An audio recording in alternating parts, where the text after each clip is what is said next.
Hello viewers, ഇന്ന് ഞാൻ ചെയ്യാൻ പോകുന്നത് ചക്കപ്പഴം പൊരിച്ചത്. ഒരു ചക്കച്ചുളയെടുത്ത് ചക്കക്കുരുവെല്ലാം മാറ്റി ക്ലീൻ ചെയ്ത് ഇതുപോലെ വെക്കണം. പിന്നീട് ഇഡ്ഡലി മാവ് ആവശ്യത്തിനെടുത്ത് അതിൽ ആവശ്യത്തിന് ഉപ്പ്, മഞ്ഞൾപ്പൊടി, പഞ്ചസാര ചേർത്ത് യോജിപ്പിച്ച് വെക്കണം. പിന്നീട് ഒരു ചീനച്ചട്ടി അടുപ്പിൽ വെച്ച് എണ്ണ ഒഴിച്ച് ചക്കച്ചുളയെടുത്ത് ഇതിൽ മാവിൽ മുക്കി എണ്ണയിലിട്ട് പൊരിച്ചെടുക്കണം.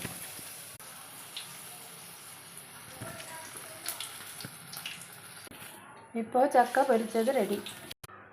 Please subscribe, share, like and comment.